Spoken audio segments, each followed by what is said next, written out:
Welcome to Automotive News. I'm Alastair Sloane. What exactly is a new car? Is it one you buy from a franchised New Zealand dealer? Or is it one with little or no kilometres on it that has been imported by a trader? It seems there is some confusion in law.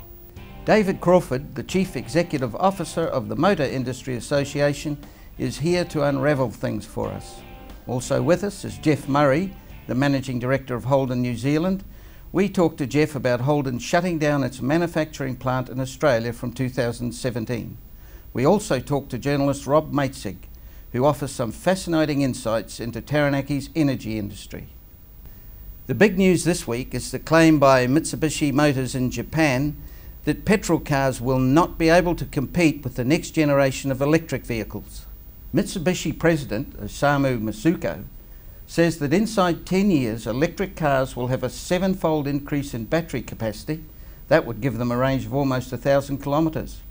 The growth would also be helped by battery cost, 1/20th that of 2009 prices. He says once these things are achieved, the petrol engine can't compete. The Race for Life is held at Hampton Downs Racetrack each year. It's a day where hundreds of volunteers give hospice patients from the Auckland area a chance to tick things off their bucket lists. The patients get to ride in race cars, big rig trucks, helicopters and on motorbikes.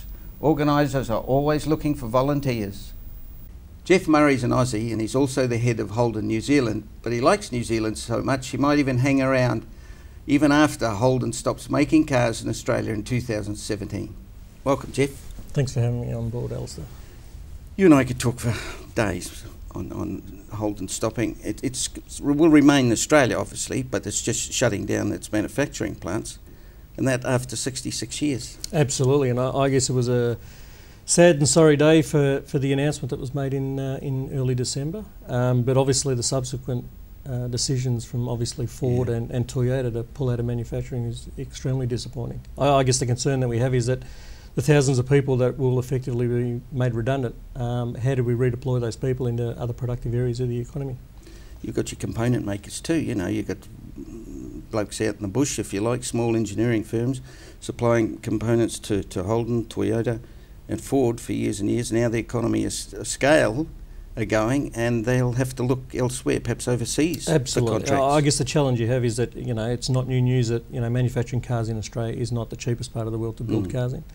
And it largely is due to obviously labour and the supply costs. So, you know, the challenge that the second tier and third tier suppliers will have is whether or not they can compete on a broader scale, on a global scale. And I guess that'll play out over the course of the next 2 to 3 years. So then you've got, when you look at it, there's a little bit of a political intrigue at the moment here with the end of Holden and Ford and Toyota in 2017 in Oz. You've got your Industry Minister Ian Macfarlane talking about, well, why do we need ADR, the Australian Design Rule Standard, and why do we need ANCAP, which is the Australian New Car Assessment Program, because we're not going to have an industry. Yeah, it's a fair point. You know, look, at the way that I would perceive that is that, you know, whilst we bring cars in from all parts of the arena or the world, I should say, that you know, Australasia may have some very different regulations and requirements that need to be met. And as a result of that, the likes of ANCAP need to stay in play. Well, you've had your ADR for many, many years, haven't you? I mean, I think I mentioned to you before that there's been many instances in the past where if you're in Europe talking to German or British manufacturers that say, why can't you two guys down under get together and take one standard?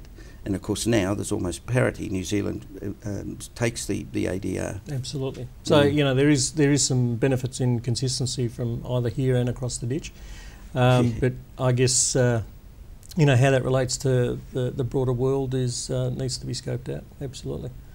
All right, let's look at the Kiwi scene. We're on a roll. Yeah, the last sort of 12 to 18 months has been pretty positive for the automotive industry. It's largely buoyed by, you know, some improved consumer and business sentiment. You know, people not leaving New Zealand now to run across the ditch for a brighter future.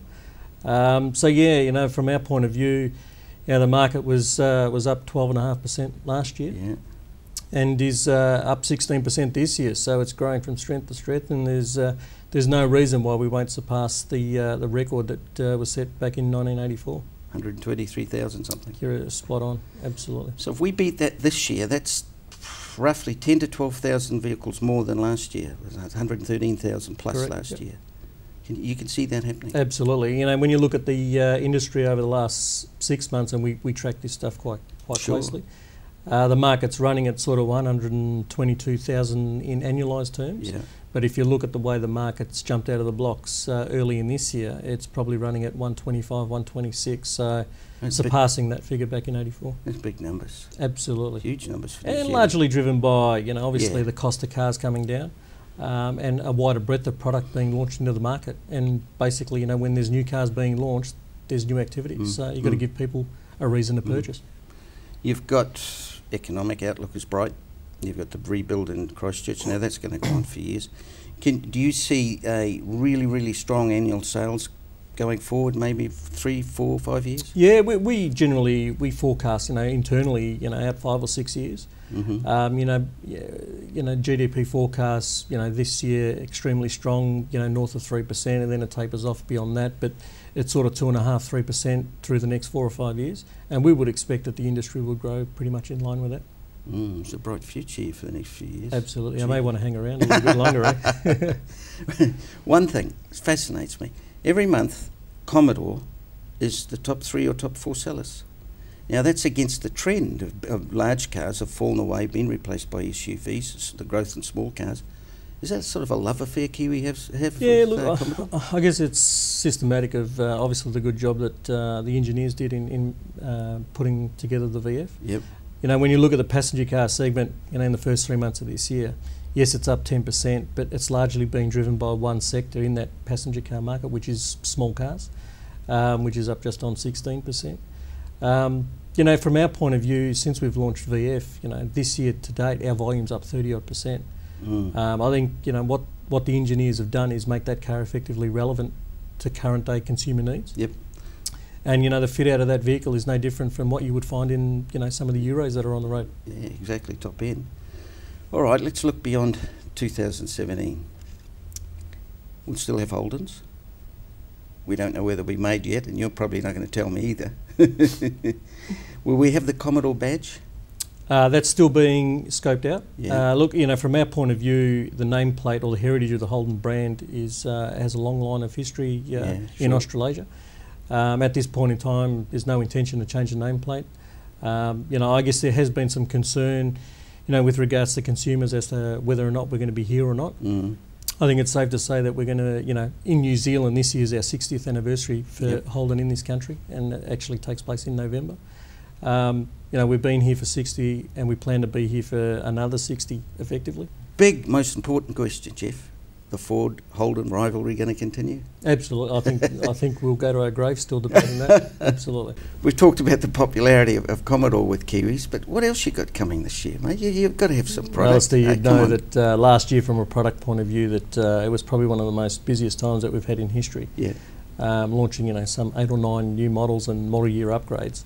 I guess this year is more about, you know, consolidating those car lines in the segments that they represent, but we do have a few tricks under our belt. Couple of surprises. Couple of surprises.